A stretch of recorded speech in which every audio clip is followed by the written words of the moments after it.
Good morning बेटा। आज हमारे लोकतंत्र के नेक्स्ट टॉपिक में हम पढ़ेंगे लोकतंत्र की परिभाषाएं। कल हमने लोकतंत्र का अर्थ पढ़ा था कि लोकतंत्र को अंग्रेजी में डेमोक्रेसी कहते हैं। डेमोक्रेसी शब्द जो है ग्रीक भाषा के दो शब्द डेमोस और क्रेशिया से मिलकर बना है। एक का अर्थ जो है डेमोस का अर्थ जो है जनता बीच होता है, जबकि क्रेटिया का अर्थ जो है शासन या सत्ता से होता है। इस प्रकार लोकतंत्र का अर्थ जनता का शासन। कल हमने लोकतंत्र की विशेषताएं पढ़ी थी कि लोकतंत्र जो है जनता का शासन है, जनता द्वारा निर्मित शासन है, जनता के प्रति उत्तरदायी शासन है, विकासशील शासन है और लोकतंत्र साधन है साध्य नहीं। लोकतंत्र के रूप पढ़े थे राजनीतिक लोकतंत्र, सामाजिक लोकतंत्र, आर्थिक लोकतंत्र और नैतिक लोकतंत्र, उनके बारे में पढ़ा था। आज हम पढ़ रहे हैं लोकतंत्र की परिभाषाएं।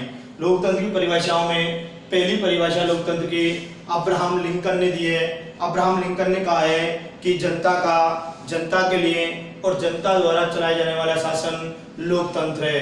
अर्थात अब्राहम लिंकन ने लोकतंत्र के बारे में कहा है कि लोकतंत्र जनता के लिए और जनता द्वारा चलाए जाने वाला शासन है। दूसरी जो लोकतंत्र की परिभाषा दी है वो दी है डायसी ने। डायसी ने कहा है कि लोकतंत्र वह शासन व्यवस्था है जिसमें राष्ट्र का अधिकांश भाग शासक होता है। ये डेफिनेशन किसने दी है? डायसी ने। एक बार देखो, डायसी ने लोकतंत्र की ये डेफिनेशन दी है कि लोकतंत्र वह शासन व्यवस्था है जिसमें राष्ट्र का अधिकांश भाग शासक होता है। लोकतंत्र की तीसरी डेफिनेशन हम पढ़ रहे हैं सीले की। सीले ने कहा है कि लोकतंत्र वह शासन है जिसमें प्रत्येक व्यक्ति का शासन कार्य में भाग होता है। ये डेफिनेशन किसने दी है? सीले ने। सीले ने कहा है कि लोकतंत्र वह शासन व्यवस्था है जिसमें प्रत्येक व्यक्ति का शासन कार्य में भाग होता है। ये हमने परिभाषाएं पढ़ी। पहली परिभाषा हमने देखी अब्राहम लिंकन की कि लोकतंत्र जनता के लिए और जनता द्वारा चलाए जाने वाला शासन है। दूसरी डेफिनेशन हमने पढ़ी थी डायसी की कि लोकतंत्र वह शासन व्यवस्था है जिसमें राष्ट्र का प्रत्येक व्यक्ति जो है शासन कार्य में भाग लेता है। तीसरी डेफिनेशन हमने पढ़ी सीले की कि लोकतंत्र वह शासन है जिसमें प्रत्येक व्यक्ति का शासन कार्य में भाग होता है।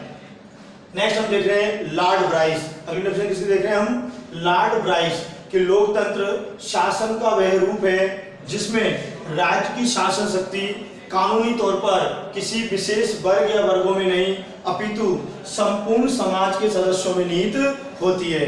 ये हमने डेफिनेशन पढ़ी है लॉर्ड ब्राइस की। एक बार और देखो कि लोकतंत्र शासन का वह रूप है जिसमें राज्य की शासन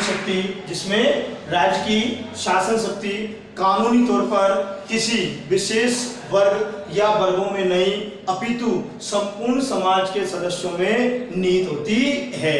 ये हमारी लोकतंत्र की डेफिनेशन परिभाषा हुई अब्राहम लिंकन, डायसी, सीले और लॉर्ड ब्राइस। अब हम हमारा नेक्स्ट टॉपिक पढ़ रहे हैं लोकतांत्रिक शासन के प्रकार। लोकतांत्रिक शासन के दो प्रकार हैं, एक प्रत्यक्ष लोकतंत्र जिसे शुद्ध लोकतंत्र बोलते हैं और एक अप्रत्यक्ष लोकतंत्र जिसे प्रतिनिधि लोकतंत्र भी बोलते हैं। अर्थात लोकतांत्रिक शासन के दो प्रकार हैं, एक प्रत्यक्ष और एक अप्रत्यक्ष। हम प्रत्यक्ष और अप्रत्यक्ष दोनों में अंतर देखेंगे, दोनों में डिफरेंस देखेंगे। प्रत्यक्ष लोकतंत्र प्रत्यक्ष लोकतंत्र में जनता स्वयं जो है प्रत्यक्ष रूप से राज्य की प्रभुत्व शक्ति का प्रयोग करती है। अर्थात प्रत्यक्ष लोकतंत्र में जनता स्वयं प्रत्यक्ष रूप से राज्य की प्रभुत्व शक्ति में का प्रयोग करती है। अर्थात जनता खुद स्वयं जो है प्रभुत्व शक्ति का प्रयोग करती है, खुद ही कानूनों का निर्माण करती है, खुद ही नीतिगत फैसले लेती है और जनता ही प्रशासनिक अधिकारियों की नियुक्ति करती है। ये होता है प्रत्यक्ष लोकतंत्र में। एक बार देखो, प्रत्यक्ष लोकतंत्र में जनता स्वयं प्रत्यक्ष रूप से राज्य की प्रभुत्व शक्ति का प्रयोग करती है, जनता ही नीतिगत फैसले लेती है, जनता ही कानून का निर्माण करती है और जनता ही प्रशासनिक अधिकारियों की नियुक्ति करती है। जबकि अप्रत्यक्ष लोकतंत्र में अर्थात प्रतिनिधि लोकतंत्र में जनता स्वयं प्रभुत्व शक्ति का प्रयोग नहीं करती, बल्कि जनता प्रभुत्व शक्ति का प्रयोग करने के लिए अधिकारी अर्थात प्रशासन जो अपने जनप्रतिनिधि जी वो है चुनती है। अर्थात जनता स्वयं शासन नहीं बल्कि जनता के चुने हुए जो प्रतिनिधि होते हैं वही शासन करते हैं। अप्रत्यक्ष लोकतंत्र में जनता स्वयं शासन नहीं करती, बल्कि जनता के चुने हुए प्रतिनिधि वो शासन करते हैं। वही अधिकारियों की नियुक्ति करते हैं और वही कानून बनाते हैं और नीतिगत फैसले लेते हैं। कौन? जनता के द्वारा चुने हुए प्रतिनिधि। किसमें? अप्रत्यक्ष लोकतंत्र में, प्रतिनिधि लोकतंत्र में। दूसरा है कि जो प्रत्यक्ष लोकतंत्र है ये पहले यूनान के नगर राज्यों में प्रचलित था। पहले यूनान के नगर राज्यों में प्रचलित था और वर्तमान में केवल स्विट्जरलैंड की 5 कैंटोनों में अर्थात राज्यों में जो प्रांतों में जो है वो प्रत्यक्ष लोकतंत्र है, जबकि अप्रत्यक्ष लोकतंत्र वर्तमान में अधिकांश देशों में पाया जाता है। तीसरा है कि प्रत्यक्ष लोकतंत्र जो है वो कम क्षेत्रफल और कम जनसंख्या अर्थात छोटे राज्यों में जो है सफल रहा है। प्रत्यक्ष लोकतंत्र जो है वो कम क्षेत्रफल और कम जनसंख्या वाले छोटे राज्यों में सफल हुआ है, लेकिन हम देख रहे हैं कि वर्तमान में जो है जनसंख्या का स्तर जो है प्रत्येक देश का, प्रत्येक राज्य का बहुत अधिक है। इस कारण से वर्तमान में अप्रत्यक्ष लोकतंत्र की बजाय बड़े क्षेत्र और अधिक जनसंख्या होने के कारण अप्रत्यक्ष लोकतंत्र ही सफल हुआ है। ये हमारे अंदर हुए प्रत्यक्ष लोकतंत्र और अप्रत्यक्ष लोकतंत्र में। इससे आगे हम देखते हैं हम लोकतंत्र शासन के गुण, अर्थात लोकतंत्र का हम आलोचनात्मक परीक्षण करते हैं कि लोकतंत्रात्मक शासन व्यवस्था को अच्छा क्यों माना जाता है और लोकतंत्र शासन व्यवस्था में क्या दोष है, अर्थात क्यों अच्छी है उसके पक्ष में हम बिंदु देंगे, जबकि लोकतंत्र में क्या कमियां हैं उसके विपरीत भी हम कुछ बिंदु देंगे। पहला है लोकतांत्रिक शासन के गुण। गुण में पहला है कार्य कुशल शासन। लोकतंत्र शासन जो है वो कार्य कुशल शासन है, क्योंकि लोकतंत्र में जो सरकार होती है जो जनता के द्वारा चुनी जाती है वह सरकार जनता के हित में और नीतिगत फैसले लेती है, कार्य कुशल कार्य करती है, जनता के हित में उनके अनुसार ही कार्य करती है। समानता व स्वतंत्रता पर आधारित। लोकतंत्र शासन में जो है समानता और स्वतंत्रता पर आधारित है, अर्थात लोकतंत्र में किसी व्यक्ति के साथ धर्म, भाषा, जाति, लिंग, जन्म स्थान इनके आधार पर कोई अंतर नहीं किया जाता। व्यक्ति को व्यक्ति के रूप में समान माना जाता है और प्रत्येक व्यक्ति के समान और स्वतंत्रता पर आधारित शासन के रूप में रहता है। स्वतंत्र व निष्पक्ष न्यायपालिका। लोकतंत्र में स्वतंत्र और निष्पक्ष न्यायपालिका होती है, अर्थात लोकतंत्र में स्वतंत्र और निष्पक्ष न्यायपालिका होती है। वह प्रत्येक व्यक्ति के साथ समान रूप से और स्वतंत्रता पूर्वक न्याय करती है, अर्थात वे किसी व्यक्ति के साथ धन या बल के आधार पर न्याय नहीं करके और वो जो है संविधान में आस्था रखते हुए कानूनी रूप से स्वतंत्र और निष्पक्ष प्रकार से जो है न्याय करती है। विश्व शांति का समर्थक। लोकतांत्रिक शासन व्यवस्था जो है वो विश्व शांति का समर्थक है, क्योंकि इसके अलावा जो शासन व्यवस्था थी वो जो है वो अधिनायकवादी थी। एक तरीके से राजतंत्र में जो है राजा की ही निर्णय शक्ति चली जाती थी, निरंकुश तंत्र में जो है निरंकुश प्रकार शासन किया जाता था, जबकि लोकतंत्र जो है वो विश्व शांति का समर्थक है कि सभी समानता से, बंधुत्व और भाईचारे की भावना से रहे, ऐसी लोकतंत्र में भावना पैदा जो की जाती है। क्रांति से सुरक्षा। लोकतंत्र जो शासन जो है उसमें क्रांति सुरक्षा है, क्योंकि लोकतंत्र में शासन किसी एक व्यक्ति, किसी एक वर्ग विशेष का नहीं होता। लोकतंत्र में जो सरकार चुनी जाती है वो किसी एक वर्ग या एक व्यक्ति विशेष या वर्ग विशेष के द्वारा नहीं चुनी जाती, ना ही वो सरकार किसी एक वर्ग या वर्ग विशेष के लिए कार्य करती है। इसलिए इसमें क्रांति से सुरक्षा रहती है, अर्थात उस चुनी हुई सरकार के विरुद्ध क्रांति की संभावना ना के बराबर रहती है, क्योंकि वह सरकार जनता के द्वारा चुनी जाती है, जनता के हित में ही फैसले लेती है, जनता के हित में ही कार्य करती है, इसलिए लोग उसका कम विरोध करते हैं, क्रांति से सुरक्षा रहती है। शक्तिशाली शासन व्यवस्था।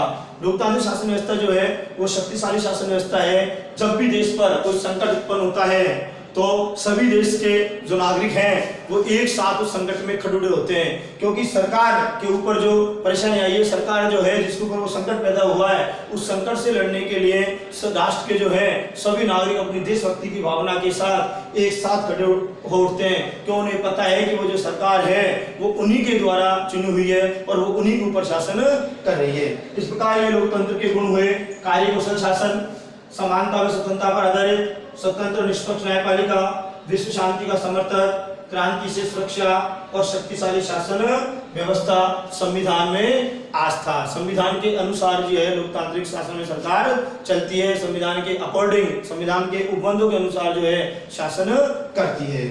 इसी में आगे हम देखते हैं लोकतंत्र शासन के दोष। आलोचनात्मक अध्ययन कर रहे हैं अपन, तो इसके दोष देखते हैं कि क्या कमियां हैं। पहली है बुद्धिजीवी वर्ग की उदासीनता। लोकतंत्र का दोष है बुद्धिजीवी वर्ग की उदासीनता। लोकतंत्र में जो है बुद्धिजीवी वर्ग उदासीन रहता है, क्योंकि लोकतंत्र में कहा जाता है कि लोकतंत्र में एक मूर्ख व्यक्ति जो है वो 9 विद्वान व्यक्ति के ऊपर शासन करता है। क्योंकि लोकतंत्र में हम देखते हैं कि जो सरकार होती है उसमें धन और बल, पैसे के बल पर जो है लोग चुनाव लड़ते हैं। बुद्धिजीवी वर्ग जो है वो उससे अपने को दूरी बनाए रखते हैं। तो बुद्धिजीवी वर्ग की उदासीनता के कारण जो अयोग्य व्यक्ति होते हैं वो शासन करते हैं लोकतंत्र में, जिसका नुकसान जो है जनता को होता है और देश को भी उठाना पड़ता है। तो ये लोकतंत्र में दोष है कि बुद्धिजीवी वर्ग जो है वो उदासीन रहता है। पूर्ण रूप में लोकतंत्र में, लोकतांत्रिक सरकार में, लोकतांत्रिक सरकार के गठन में वो अपनी हिस्सेदारी भागीदारी नहीं निभाता। दूसरा जो है अनुत्तरदायी शासन।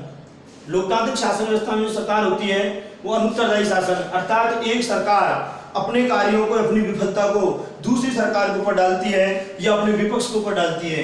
कोई भी अपने द्वारा किए गए कार्यों या अपनी असफलता की जिम्मेदारी अपने ऊपर नहीं लेकर और एक दूसरे के ऊपर डालने का प्रयास करते हैं, इसलिए वो अब उत्तरदायी शासन के बजाय अनुत्तरदायी शासन माना जाता है।